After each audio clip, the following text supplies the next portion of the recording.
All right, my name is Rich Schmidt. We're here with Angus James. We're at the Broadway Wine Merchants in Eugene. It's July 28th, 2022. Angus, thank you so much for joining us today. Thank you. First question to get you started is why wine? Why wine? Well, I love wine. So that was pretty easy. Wine was just a natural progression for wanting to stay in Eugene with my family. And I was lucky enough to be in at the very beginning. And so it's what made the most sense. So I was an international studies major and a French major. And so, if I wanted to stay in Eugene, I was lucky enough to have a family business that we could work with. And we saw the wine department as an area of potential growth. In small business, you either shrink or grow. And so we saw the wine area and actually the beer area at the time. This is going back into the 80s. So we saw both of those as areas of potential growth so that we could feed more mouths with the family business. And that's kind of what happened. So tell me about the family business. You grew up in the area? Yeah, so I grew up in Eugene, and when I was a kid, I met my wife. She and I met in junior high school, and we started dating after high school. But in high school, most of our group of friends, a lot of them worked for her dad, and her dad decided to. He was managing a restaurant at the time, and he decided to start his own company, and it was these small corner grocery stores. And so I was fresh out of high school, and he offered me an opportunity to manage the stores, and so we did that. And there were 5 stores at the time, and one of which, the New Frontier, was one of Eugene's first real natural food stores. And I remember back in the beginning, buying, cases of microbrews, at that point they were, it was still like Sierra Nevada and Anchor Steam. They were pretty exotic products, and my father-in-law being like, "Oh my gosh, these beers are so expensive," and it's like, I think this is a direction we can go. And like I said, in small business, you either shrink or grow. So, a lot of different things transpired, but at the end of the day, there was an opportunity to expand the company, and so we built the Broadway Wine Merchants, which was actually New Frontier's Broadway when it first started, and that went in downtown. And being as this is my hometown, I was up on my soapbox to promote downtown for a solid decade. And during that time, we put in a wine bar. I think I was the first one to combine on-premise and retail in a legitimate way. Not just getting your on-prem license, but not really doing it. We had a full kitchen, and we did amazing wine dinners and just all sorts of things. But we were just really in the wrong location. So over the course of that decade, things evolved, and I feel like I'm off track on the question that you asked. Great. So, how did the Broadway Wine Merchants come into existence? I mean, that's kind of what I was driving at, and I was very fortunate. My in-laws decided to sell the company, and we had a couple of kids, and by now we had really built the wine, up the wine business pretty significantly. So I was extremely fortunate, and took on a business partner who just was so dedicated to what we were doing, and she really invested heavily in really continuing what we saw as the I don't know how to say. At the time, there were a couple of really good shops in Eugene, and we just saw a lot of potential to expand the interest and knowledge in our community in wine, and we were just super lucky. So anyway, that was pretty rough downtown, and eventually I moved out to I bought her out and moved out to the Oakway. So I want to back up for a second, and Yep. I'm curious about you mentioned kind of being early on in both wine and microbrews. So tell me about your kind of initial impressions of the wine and beer culture that you were working on, and what made you think it had potential. Well, I was super lucky. I was young. I was 18 years old. So Russ Rainey used to deliver wine to me out of his hatchback. So it was the early days of Evesham Wood. So I guess I was just I got bit pretty early when all of these guys, it was such a cottage industry. We were in the natural foods industry. That was sort of had a commonality to it, where people were helping each other to understand what was transpiring in the industry, and that was really the flavor of the Oregon wine industry in particular in the beginning. And so I was so fortunate. All those guys, Dick Ponzi and David Lett, I was able to get to know this entire group of pioneers, and then I just never left. So, what did you think of the wines in the early days? Well, I was young. I was 18 years old. I got a special permit from the OLCC so that I could actually sign the checks to buy the beer and wine. And so I didn't have a great deal of experience of that in the very beginning, but I understood the historical significance, the shift that Oregon could become an internationally legitimate wine region. And fortunately, I got to try a lot of things and a lot of experiments and develop my palate, through that whole time as a youngster. So, as I said, a lot of different things happened over the years. So, I ended up bartending in a pretty nice place, and when I left the company, went back to college, and figuring that if I didn't do it then, I never would. So in my early 20s, I was I bartended and a lot of things. A lot of United States wine was really just starting. It was the beginning of Opus One. It was just all there's just all these things happening that we're just creating more of a buzz in the industry as a whole. And so, I just kind of got bit. My wife and I lived in France. We went to school in France, and that was just such a part of the culture that probably had more of an impact on me than I realized at the time. But it wasn't.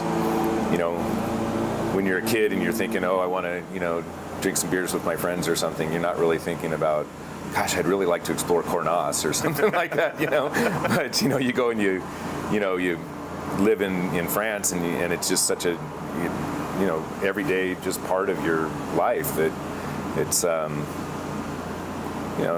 takes some of the doesn't take the allure off it. It just sort of brings it down, and that's what we've tried to do with our shop, is just to not have it be something that's so intimidating. I think any specialty shop, for anything, you have some level of expertise that people expect when they're walking through the door.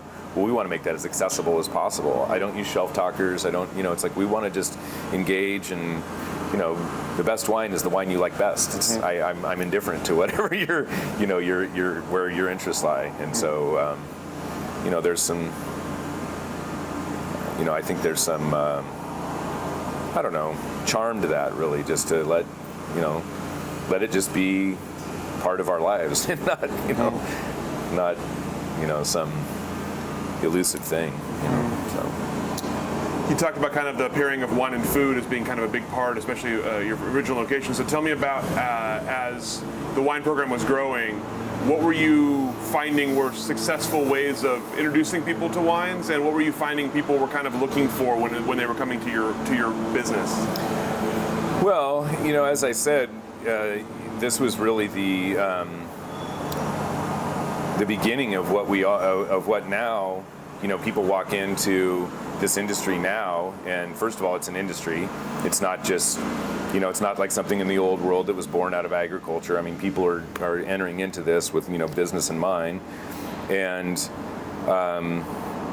so we did a lot of things in the beginning that are so commonplace now, whether, it's like a tasting or, a flight program or, pairings with cheeses or pairings with food. It's like, all of these things, if you go back, nearly, 40 years now, then, that's a lot of that was just trial and error until we found what really worked. So by the time we were at the Broadway downtown 20 years ago, I'd ironed out some of that, and we started to do wine dinners. We did wine dinners once a month for all 10 years that we were down there. So, pretty close to once a month. So, over 100 dinners in that decade. And I was so fortunate. The way that I approached it was to have something special, that would differentiate me from my competitors. Maybe a library release, or something that other people couldn't otherwise obtain, and that suited my business very well. I kept it very small. I think that was another thing too. I think that that there's so much that happens that's just so overblown that we try to just keep it really personal and intimate. So small dinners, 24 people at the most, and a winemaker, I don't want to waste their time. A winery owner, a winemaker comes in, and if I have a room of 100 people, then maybe they touch 10. But if I have a room of 24 people, they'll engage with all 24 people, and that just is a better experience for everybody. So I kept it that way, and was very lucky. I had some really amazing chefs over the years that did a great job of melding food and wine. And that's wine's meant to be enjoyed with people. So it's really fun that way. You can try more things that way.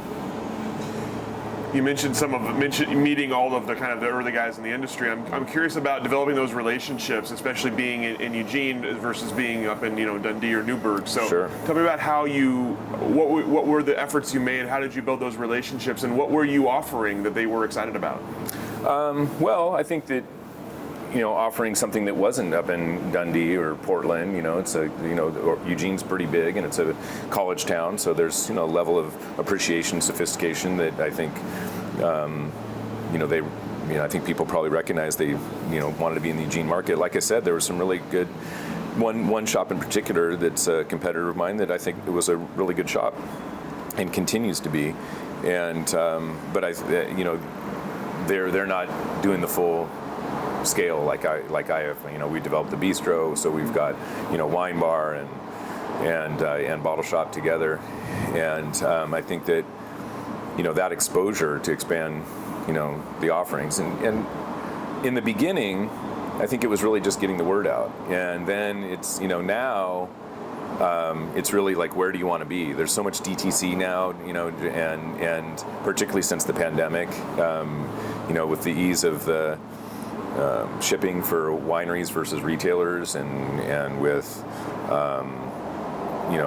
really great websites and Zoom and everything that you can do, DTC has become a very big part of the industry.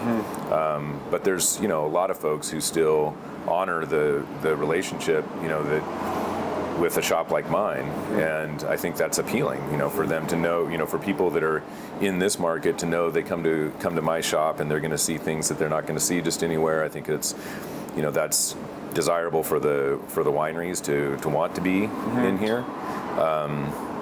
And there's a lot of folks, like you mentioned Stephen Hagen earlier from Antiquium, that he makes a barrel, Andrew makes a barrel of wine just for us every year, so it's only available here, recognizing that in the proximity to Eugene, after I spent a few years, selling all of their initial offerings, it's very easy for them to just pull all those customers away and have them all be wine club members.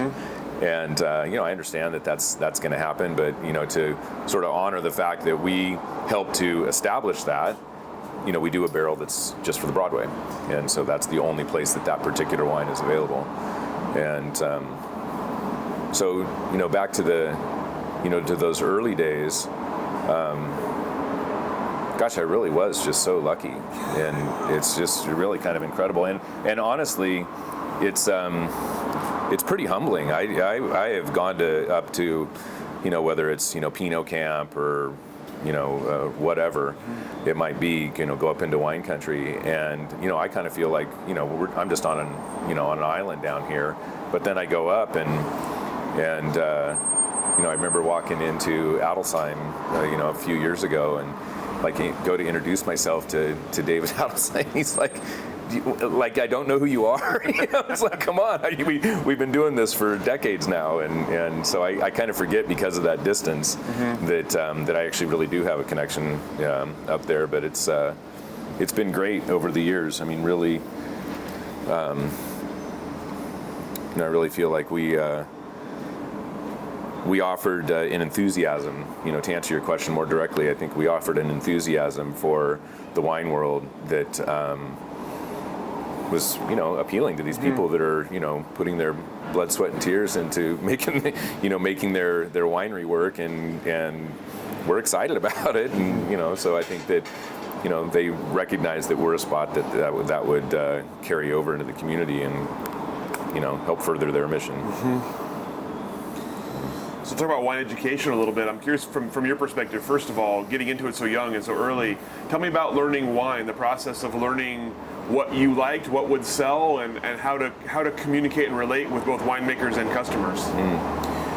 Well, I think that is that's something you can't teach, and so I think that's a hard question to answer, because the longer that I do this, the more I realize that my little niche is unique. That I had a lot of OJT, just tasting wines and deciding, whether whether I thought it was indicative of what it should be, and actually I have a criteria for the shop, that the wines need to be indicative of the place from which they came. So even if it's delicious, I don't really want a California Sauvignon Blanc that tastes like it came from New Zealand, even if it's great. It's like this. So has to be a level of confidence that the consumer can have, looking at the shelves. It needs to have a good price to value ratio, whether it's a $200 bottle or a $12 bottle. And then recently I actually did add, now that my kids are out of school, and I just don't feel like I have to get every single sale that's out there. If it's not sold by a nice person, then I'm out. I don't care how good your wine is. I don't want to be involved with it.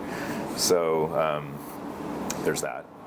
So I did a lot of tasting, and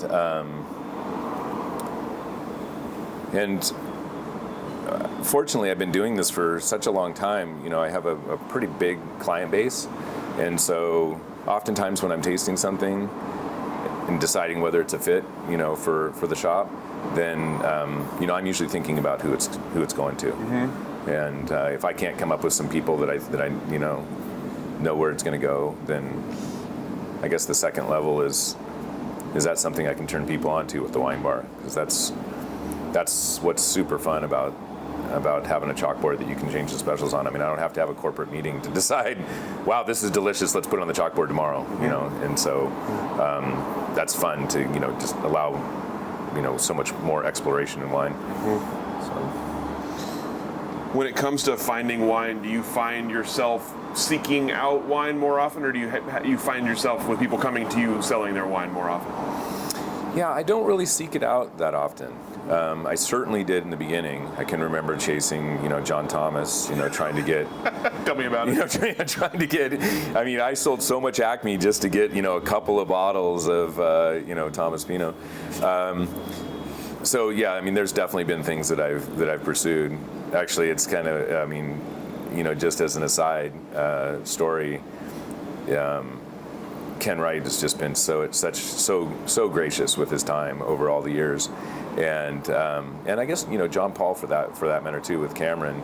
These are guys that it was so hard for me to get their wine in the beginning because we're just this little shop in Eugene, and it's like, wow, my total allocation of Leonetti is 1 bottle of Merlot and 1 bottle of Cab. It's like, but I've been doing it for so long that now 6-packs come in. And that's kind of the way it was, certainly with John, with Cameron. I mean, in the beginning, I would just tell him, like, I'll just buy whatever you'll sell me. And actually I continue to do that today. And, whereas he used to, well, I'm going fishing and I've got the dog, and so I'll bring you, 2 cases of wine. Now he's like, well, I had to bring the van, and so that's good. And I always get something. And there are things that I pursued when Ken and Erica got Walter Scott going. I would, he came and showed me those wines, and they were just so good. And I really hounded him to make sure that I got some of everything. And now they continue to do that. I mean, just make sure that I get some of each and everything that they make, and that makes me feel good.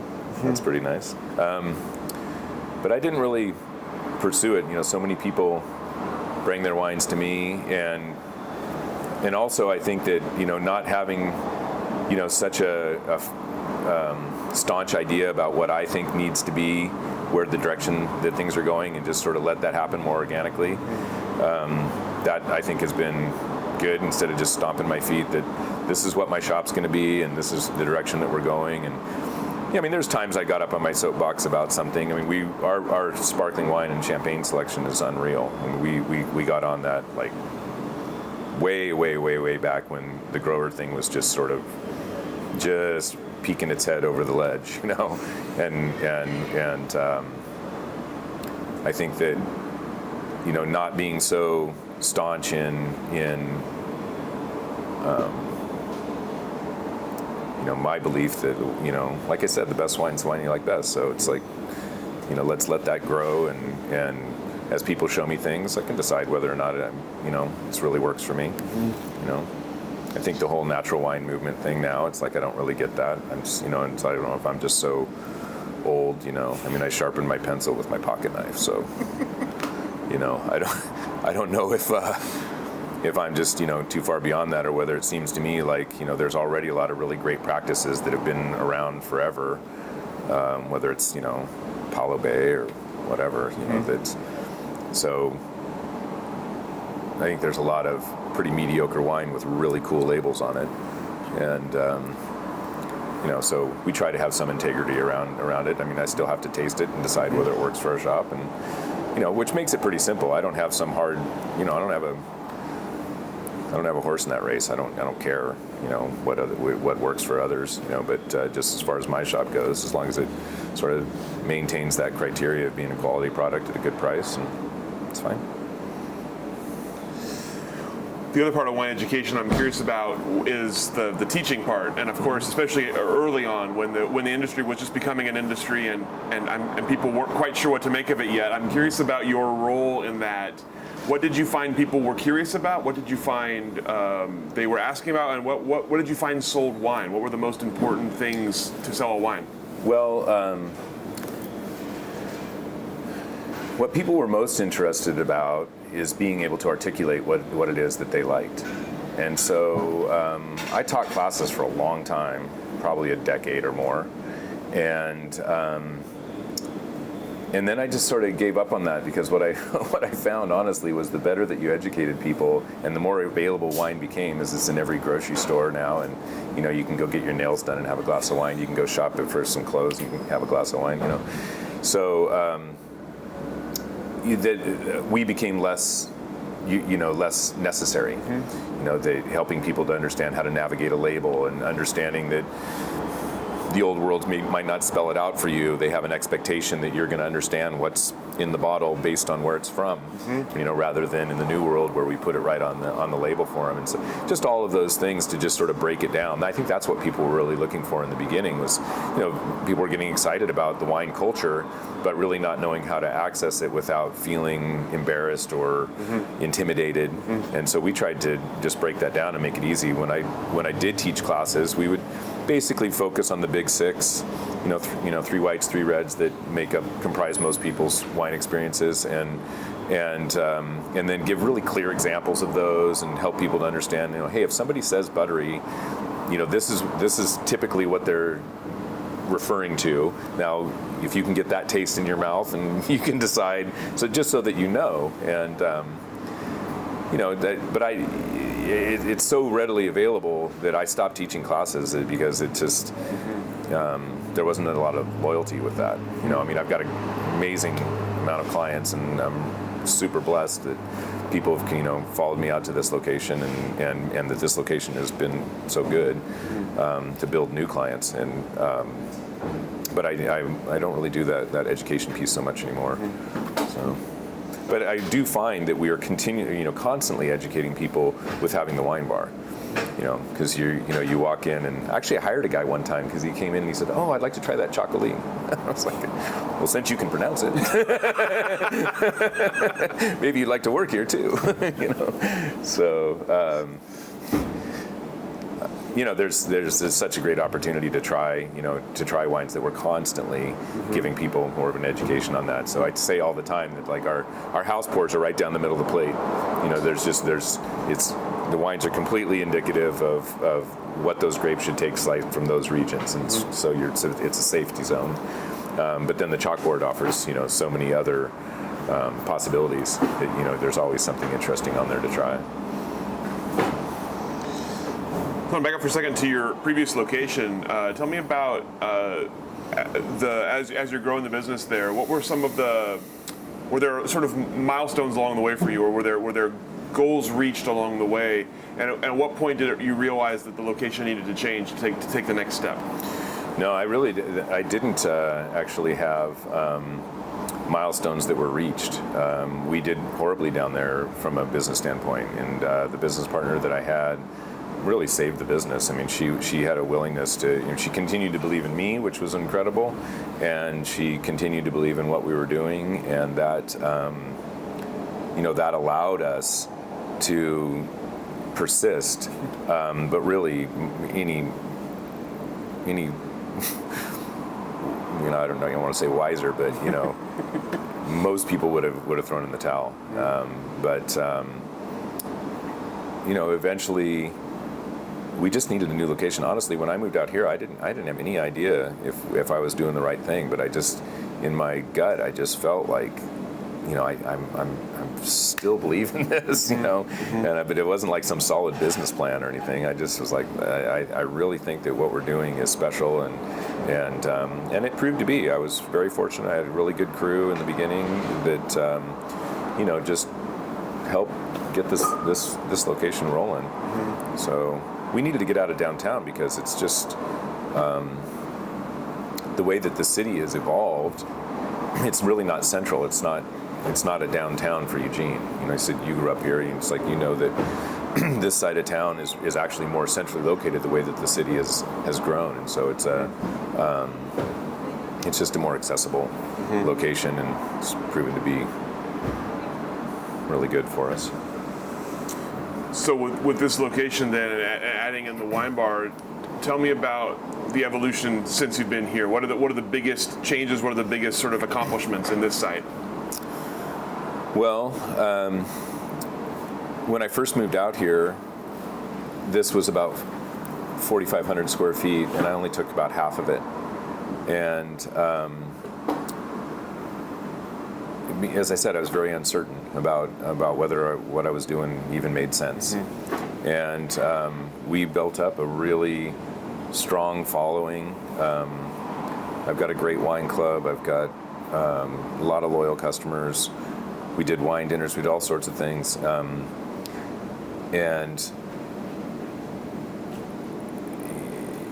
in September of 2019, the space on the other side, because I had cut it in half, and the space on the other side of our corner here was available. And so, I cut open the wall and moved the bottle shop over and gave the bistro, more of a footprint of its own instead of just having it all packed in tight, which is kind of has its own charm to be all packed in tight like that.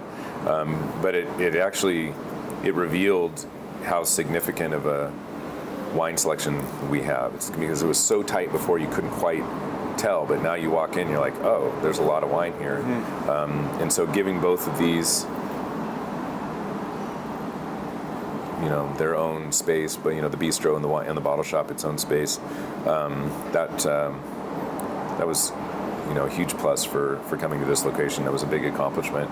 But of course, then the pandemic hit, and so the bistro side was the most expensive warehouse in town for 18 months. And then, but we survived, we pivoted pretty hard in the beginning. I think that my experience from downtown with how difficult it was to get anything going in downtown Eugene really helped me in the long run. When I, was in March of 2020, it was pretty clear what was about to happen, and I just pivoted pretty quickly and firmly, and didn't waver until we could start, really having people back in. So there wasn't this roller coaster ride, which was pretty tough because it was pretty much just me for those 18 months. So. With that kind of pivot, what were the kind of the adjustments you made to get through? What did you, as you saw it coming, what did you think this is what we have to be now? Well, of course, I knew that we couldn't have people in for the on-premise, part of what we were doing, and we really weren't set up for to-go food. And so we just packaged up everything, all the food products that we had, and sent all of our employees home with everything that we had, and said, we're stopping this.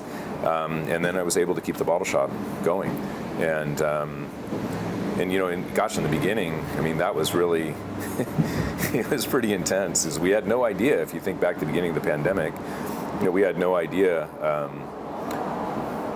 how this was spreading and what to do. So I got John Paul gave me a couple of wine barrels, and so I was like, okay, I'm gonna set the wine out on the barrel. I would talk to people on the phone through the window.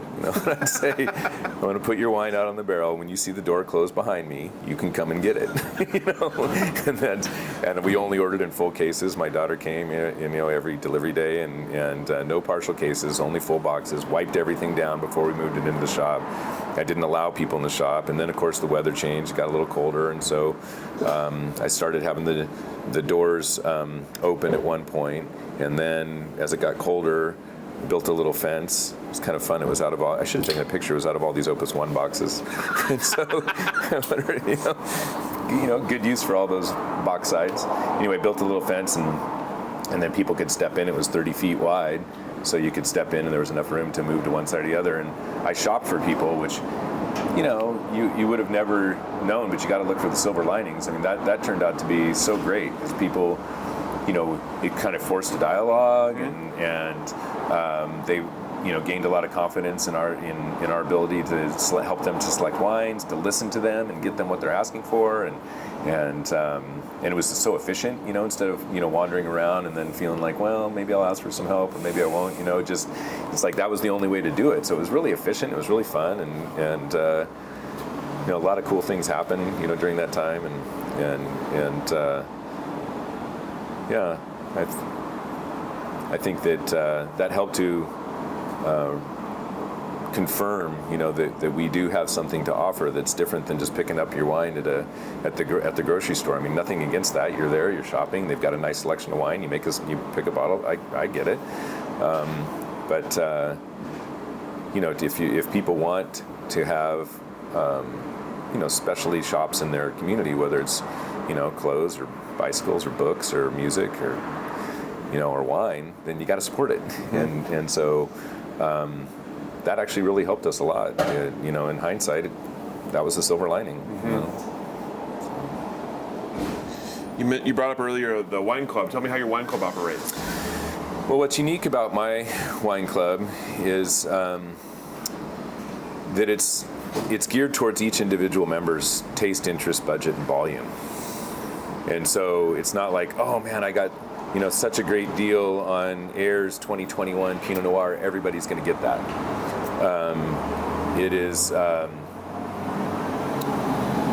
It takes a little while to do it because I make custom selections for people. And so I have some people who get 3 bottles. I have some people who get 3 cases. And so again, it's geared towards your area of interest and your budget and your volume, and then I make custom picks. And so it's wonderful when the wineries have their own wine club, and so that's its own thing. And what differentiates us from that is that we have the world of wine from which to choose, and they have the wines that they produce. Mm-hmm. And so I don't experience a great deal of attrition. I don't promote it, so you can walk in, you won't see any signs for it or anything like that, because what I've found over the years is that word of mouth is really what does it. People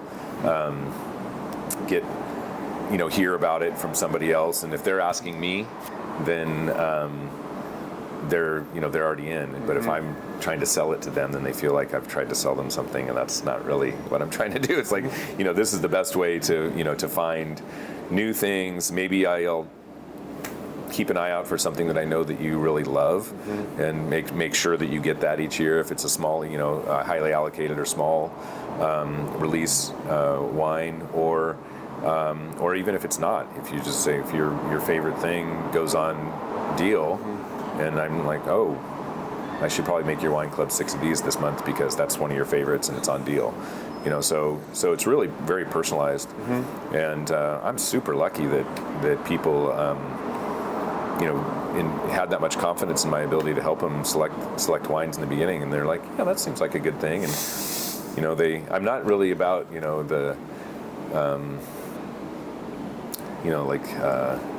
everything's got to be on discount or a deal or something like that. Of course, I have case discounts, and because someone somewhere along the way in the beginning said that was a good idea. But if you buy multiple bottles of something, then you get a break, which I don't know. I mean, I love my bookstore, and I don't go in there and say, hey, Jeremy, I'm buying 3 books instead of 1. Can you going to give me a better price? So, but anyway, it's part of the industry, and that's fine. But really, what ours is about is not like what type of incentives do you get with that. It's that you actually just get that personal care, and which we give to everybody. So, but if you're in the wine club, then maybe you find out about something that like we've got this incredible box rosé that we get from Burl, and I just as soon take the whole pallet, and and I have enough people that want that. It's like only 1 pallet comes to Oregon, and anyway, that's a side thing, but it's a good example of like why being in the wine club makes sense, because I'm only going to get 100 of those boxes, so amazing. If you want one, then hope you're in the right place at the right time. So, or I can call you. Tell me about a new customer. How someone walks in the shop you don't have a relationship with. What's your kind of process for figuring out what you're going to do to help them, and how do you sort of determine what role you're going to play in that relationship? Well, the first thing that we do is just to have a conversation. So just I think that a lot of the common courtesies. I was thinking about it actually just today when people say "Have a nice day." It's like, are you really thinking about what you're saying? Do you really, is that a sincere thing, or is that just, are you just throwing that out there? But really, we just try to, ascertain the purpose for their visit. Where one of the things about this location is gifting is a big deal, and so just sort of ascertain what they're looking for, and make that hopefully make them comfortable enough to open up a little bit about what they want, or if they just want to be left by themselves. We're a hard shop to be completely left by yourselves because, as I said, we don't use shelf talkers or anything. So I don't have the scores and all that on my shelves. And so if you, I think that's probably a business flaw on my part at some point. That there's probably plenty of people that don't want to have a conversation. They just want to come in and kind of figure it out on their own. And we're a harder shop to do that in, but our MO is to engage with somebody, find out kind of what they're after, and listen to them. It's not the Broadway experience is not like some limited thing. It's what you're bringing to it as well as a customer. So you're coming in with something that you're seeking, and we're trying to satisfy that. With that said, how have your customers changed over the years? Well, there's certainly a lot more knowledge. The knowledge base is much greater than it used to be. We've got a lot of people, a lot of young folks who really know their wine and have some opinion about what they're seeking. That's super fun. So that's one area where it's changed. Again, I think that the whole accessibility, like I have an amazing selection of $10 and under wines. I've had that for like 20 years. It's like these are all things that are varietally correct, indicative of the place that they're from, just really, really good wines. And they're inexpensive.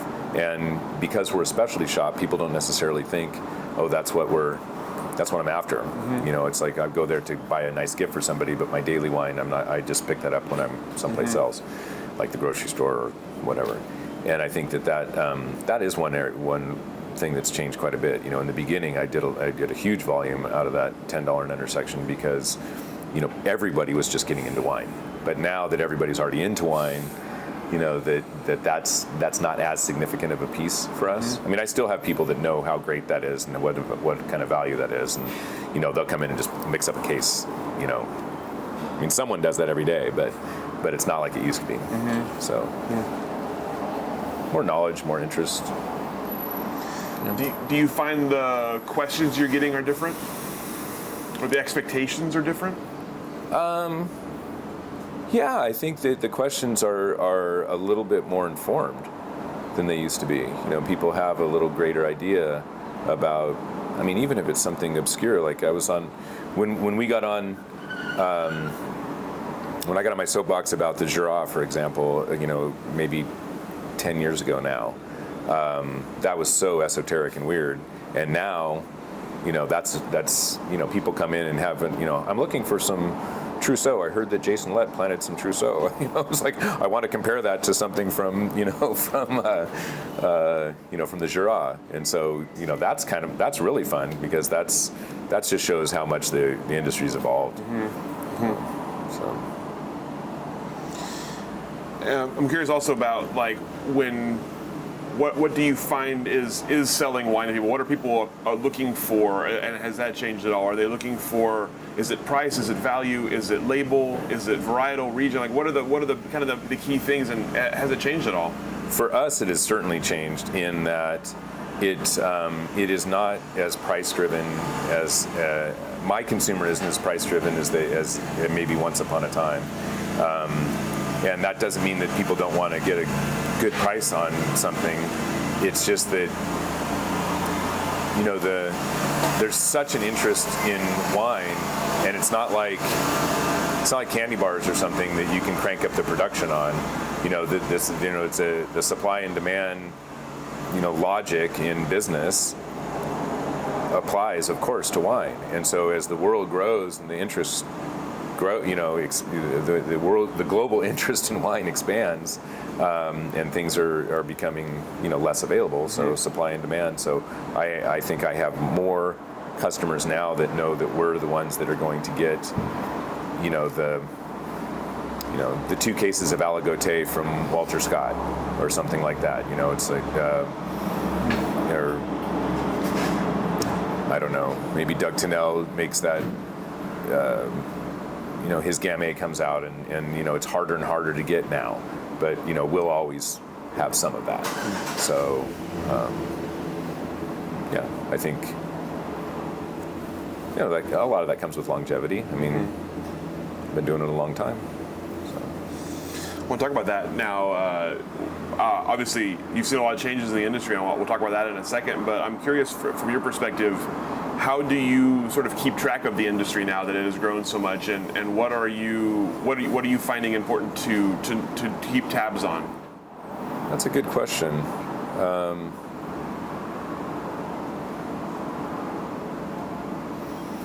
Yeah, that's a really good question. I'm not even sure how to answer that. I think that, fortunately, as I said, I've been doing it for so long that there's a lot of things from just a business standpoint that it's just like it's part of my circadian rhythm. It's like I know that I need to start thinking champagne now, even though it's July. That I'm going to start making some decisions for November and December. So there's a lot of that. I'm not much of a trend follower, so the way when like I don't know, I mentioned the Jura earlier, but if something's trending or trendy, I'm a little bit more play the long game. It's like, well, let's see if that's still around in a while. It's like if might be something that I buy into early. Like when we started doing the Jura, I didn't even have a shelf placement for anything from there. But now, it's all over the shop. So I guess I have a willingness for things to evolve. I mean, I've been doing it long enough to know that I don't know very much. So I'm totally willing to to learn more and to apply that to to however my shop might need to evolve. But time flies. So you're sort of right back into, well, these are the things we need for Thanksgiving, or it's New Year's, or whatever. I mean, it's like it just time keeps marching along, and so a lot of the things that are already established, if it's not broke, don't fix it. So. Let's talk about the organ industry a little bit. Obviously, you've seen a lot in the organ industry. So tell me the biggest changes from your perspective, and what the industry looks like to you now in 2022. Well, I think that one of the beautiful things about the industry is that it has come back to that cottage industry feel. That in the beginning there was definitely a cottage industry feel, everybody helping each other, whether it's growing and harvesting techniques or what was working in even when making the wine. Just there was all sorts of communication in the beginning, and that there was a short period in the late 80s and early 90s where that kind of went away for a little while because money started showing up in Oregon, and so if you were saying oh, I've found this vineyard and it's producing some, like, for example, the pines, with that old vine Zinfandel. In the very beginning, it was sort of Jarbo sort of stumbled upon that, and then that was established, or was determined that it was a very old vineyard, and we started pulling some fruit off of that, and Rossback really ended up with all of that. But there was a time when Deep Pockets came in and said, oh, that's pretty cool, and so we're just going to buy all that. So everything kind of went hush hush there for a little while, and so it's nice now that I feel like people have come back to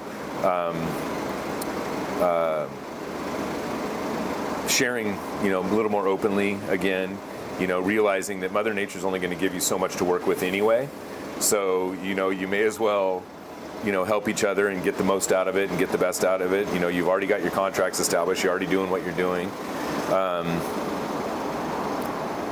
and I love the way that people help each other out, with those fires a couple of years ago, the 2020 ones in particular. I mean, I love the fact that that Dick Shea calls up Ken and says, some people didn't take their fruit. It's like, this is a big deal. And Ken Wright's just like, okay, well, I'm going to find a way to buy some of that fruit from you,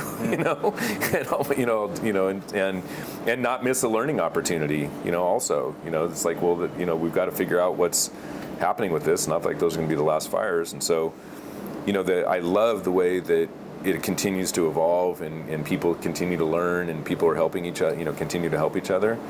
But with that said, I would say that there's a lot of wineries now, and I think that's like where Stephen at Antiquium, is, or I guess there's definitely people like Will with violin, or Ken and Eric, as I mentioned, certainly John Paul, that really acknowledge the relationship and sort of what how it all gets to the end consumer, and how that's been over the years. I mean, Cameron won't, they don't DTC. Their whole deal is, oh yeah, we've got great wine, and this is where you can get it. These are the people who've supported us all along, and I love that. And I think that there's with that sort of camaraderie and appreciation for how the whole system works, it really does work. And I think that there are more, there's just so many more wineries now. There's so many, and people are coming to it, as I mentioned, more from an industrial endeavor than something that's sprung out of agriculture that's, this land's been in our family forever, and this is just a natural evolution of what we do. Someone's buying this land, setting up a facility or not, like I think Mark Vlasic was super smart about, well, I'm going to start with an industrial piece of land, and not invest in the winery until my label's established. That was genius. But I think that, that people have some upfront costs now that are very different than they used to be. Yeah. And so, the whole idea with going direct to the consumer, well, of course, that makes a ton of sense because you're gonna get greater margin on that. But sometimes when, I think that it's probably mirrors, a lot of society, just as a microcosm of it in the wine industry, where you have, people that are relatively new to it that don't have that respect for the history, and so, like our shop is a great shop to be. Not exactly discovered, but it's like, I was the first to sell a lot of wines, a lot of different wines, and I think a really good example of that is I rarely, now we're closed on Sundays, so it's not a big deal, but back in the day, I was never closed, and we closed on a Sunday, and we went up. It was a woman who worked here. It was her birthday, and we went up to Walter Scott for a field trip for the whole crew. And before we got started with anything, Ken's like, you got to come and taste this wine. So we go over to Coelho and met Thomas Sarre for the first time. And he's got all the first vintage of Lingua Franca in barrel. And I was like, this stuff is incredible. Well, Ken had no problem with turning us on to that. He's like, he knows I love his wines. We're going to sell his wines. And so so we go and we try these these Lingua Franca wines. They're incredible, and so a year passes or so, and I get a hold of Thomas. And I'm like, isn't that stuff in bottle yet? And it's like, shouldn't we be getting on with selling some of that? And he's like, well, Larry's got to meet you, and so he comes down with Larry Stone and who's such an intelligent guy.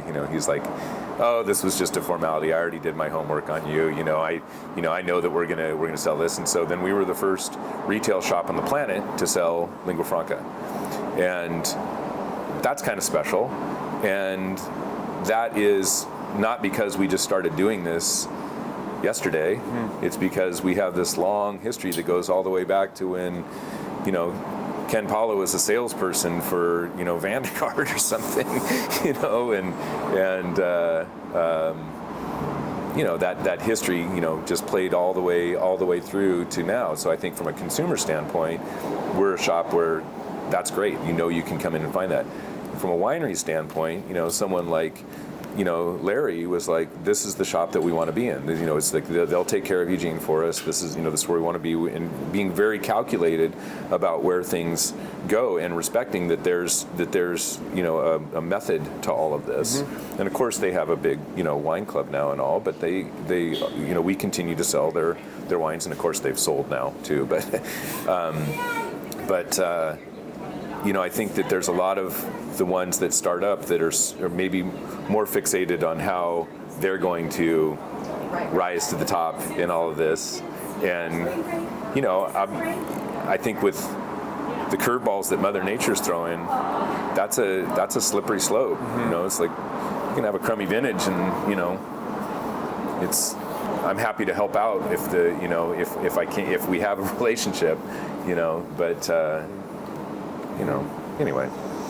So I think that's kind of answers your question. Not really anyone there to have your back if needed, is what you're saying. Like if you're if you're focusing on that, no one has your back. No one has your back. That you're on your own, you know. And so, you know, but you know, I think that, you know, a lot of people have, you know, with the fires and all, you know, there was a lot of integrity around you know, making sure that you don't denigrate your label and put out something that's you shouldn't, or that I wouldn't be proud to sell. I mean, how have the wines changed here? Well, they've gotten consistently better, you know. I mean, just if better is a term you can actually apply, you know, to it. I think that they've become more precise, you know. I think that that people understand the fruit, you know, in a way that you couldn't have possibly understood in the late 70s, and you know, that they really understand more what the valley, you know, can do, and you know, there's enough of a history now with all of the wineries that it's easier to identify a style, you know. And so, you know, some people make it you know, make wine in this way, and others make it in that way, and so that's a little bit more established. And so I think that that's a change, that it's not as random as it used to be. I think that there's a lot more adventure. Well, I guess there was always adventure, but now people are maybe a little more adventurous with you know, trying to do things, you know, like, I don't know, like Chad and Brie, you know, it's like they're doing some pretty wild things, you know, and it's working, you know. I mean, I think that sort of mind of Chad's is like reflected in those, you know, particularly those limited edition wines that are coming out. Those are like, you know, they're tapping into the industry trend a little bit, but they're really doing it in a precise way. Mm-hmm. So wines are great. Mm-hmm. So as you look ahead for the future then of Oregon wine, what will the industry look like as it continues to evolve? Well, I think that it's no mystery that the, you know, Oregon State University has a program for transitioning small businesses within families. You know, that's a really difficult thing to do, and I think that with the way that the climate is going, I think that we'll probably see more big players, just like we're already seeing. I mean, that's like, you know, not some revelation that I'm saying that. I mean, we're seeing French money, we're seeing California money. I mean, we're seeing, you know, some big money come into Oregon, and I completely understand how, you know, maybe another generation doesn't want to take over, you know, the way that they had. I mean, it was, you know, when Jason took over from David, it was like, that was incredible, you know, and you know, maybe we'll see, you know, more of that, but I don't know, you know. I mean, I think that it's pretty attractive if someone wants to come in and put enough zeros at the end to say, well, we could do something else. I mean, I tell my kids all the time, if you really enjoy wine, don't work with wine. You know, do something where you can afford to drink it. You know? So, you know, yeah. But what about what's next for you? Well, you know, I'm no spring chicken. I mean, I started when I was pretty young, and so what I'd really, you know, I'd love to have happen is to establish that, you know, the Broadway can work without me. You know, I think that was a huge flaw in the beginning, and continues to be, that, you know, worked so much and was so involved every day that it's pretty annoying for the people that work for me.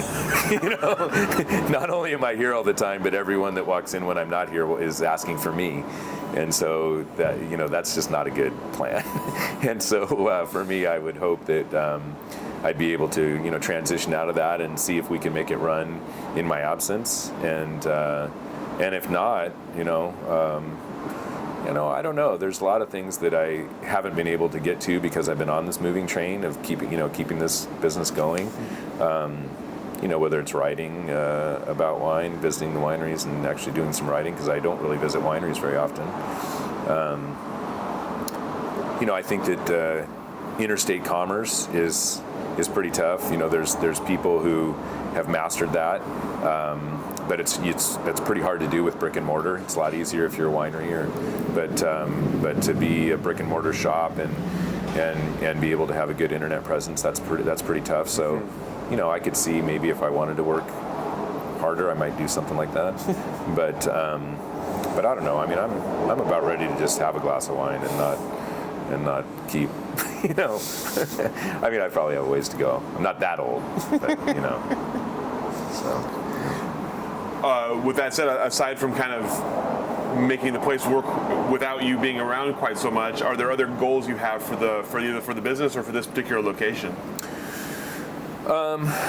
Well, I would really like to see the Broadway continue. That would be the only real goal. I mean, I think that my kids aren't really interested in continuing this business, but I don't really want it just to go away. Mm-hmm. So, I mean, it took a long time to get this thing to where it's at. So, I don't really want it to just fade away. I'd like to see it continue because I think that it's an important part of the wine culture, to have a place where you can go and actually, have people that have some depth on what they're offering, not just book smart, but, really, it's a tricky thing to, you asked earlier about when a customer comes in, how do you sell them something, or, how does that work? How do they become a customer of yours? And it's a tricky thing because I've been doing it for so long that, I've got a ton to say about every bottle that's in there, and so knowing when not to say it is part of what you got to learn. But, I think that there's enough. Like if you go inside the shop and we've got a whole wall up there that has, all these trophies from wine dinners, all these bottles, from all these different things that we've done over the years, and it'd be a shame to see that all just fade away, because there's a lot of things up there from people that are no longer with us now, that were a big part of the industry at some point, and globally, not just here in Oregon, but that's so. And I think that this also has become such a spot for making those connections for the consumer too. It's not just yeah, of course I've benefited from having this wine shop and being able to visit wineries all around the world and that type of thing, but so have my customers. Mm-hmm. A lot of my customers have met really amazing people from wine producing regions all over the world and have gone and visited them. So that's kind of fun. Mm-hmm. It's not just to have something that's not, to provide something to the community that's not just grabbing your bottle of wine off the shelf. Right. Yeah. So as you look back at this point, then what are you proudest of? Perseverance. Yeah, I mean that's really the thing. That when I first started doing this, I was, as I said, I was pretty young, and I thought, gosh, what would be really great would be to be able to provide jobs in the community, and to to employ people. That would be a worthy thing to do with my life, and so I've been able to do that. So I'm pretty proud of that, and that we've persevered through some pretty tough times to do that. That decade downtown was horrible, and it got to the point where I couldn't employ anybody. And then I came out here and I turned it back around, and so I employ folks, and that's a good thing, and I'm pretty proud of that. And we've maintained our integrity through it all, which I feel pretty good about. I feel like we haven't tried to do anything that we're doing at anybody else's expense.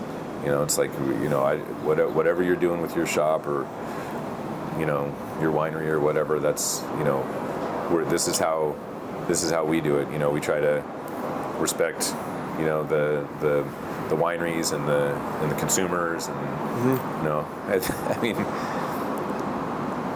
there's a story for everything, but I think a good example of what our shop has tried to be is I'm kind of a stickler about appointments because there's only so many hours in the day, and so it's like, you kind of have to be on your game. And these guys rolled up, it looked like Men in Black, these guys rolled up in these Escalade SUVs with the tinted windows and everything, and got out in their suits and came in without an appointment, and they were, which, whatever, I'm not untouchable, but they were coming from a pretty fancy winery in California, and they wanted to, show me their wares, and this woman walked in about the same time, and I was like, oh, I'm so glad you're here, because I had unearthed this organic white Zinfandel for her, and white Zinfandel is sort of a not exactly something that that the wine enthusiast pursues, but it was $10 and it was organic and it was what she wanted, and I was so glad. I mean, it took me a while to find it, So when I tracked one down, I found one, I got it for her, and these guys in these suits were like, I just got to ask you, it's like, how could you possibly be excited about selling her that? To which I'm like, do you have an appointment? So, I mean, I like the fact that I can work for myself, and so that's something I'm also pretty proud of, that we don't have to have some big corporate meeting to get a decision made, and I'm willing to take the knocks if I make a bad decision, but I'm also willing to make a decision. So that's, I think that's having, looking back and having that question, like, what are you proud of? Well, I don't know. It sounds kind of corny. It's like, oh, I did it my way. I guess I'm proud of that. So, but it's true. It's like, I used to joke around, that when I'd figure out something and it worked, I would joke and I'd say, oh, who told me to do that? It's like, no one. So that's, I think that's something to feel pretty good about too. Is just kind of, not, like, can't tell you how many times I'd have a customer come to me and be like, oh, that wine you told me about, I saw that, Parker just gave it 98. And I was like, yeah, I told you you'd like that like a year ago when it was available.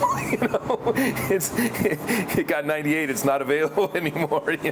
I can't get you any. He's like, oh, and so I feel proud that we have the type of place that we've got a lot of customers that don't rely on that. That they actually know that we make an effort to make sure that there's some integrity around what you're getting, and they can shop with confidence, and contributed to my hometown. That's something to be proud of. So.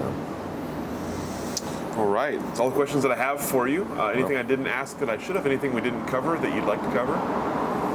Gosh, I don't think so. I think it came through that I feel fortunate, that I worked hard and everything, but I really feel lucky that my wife's,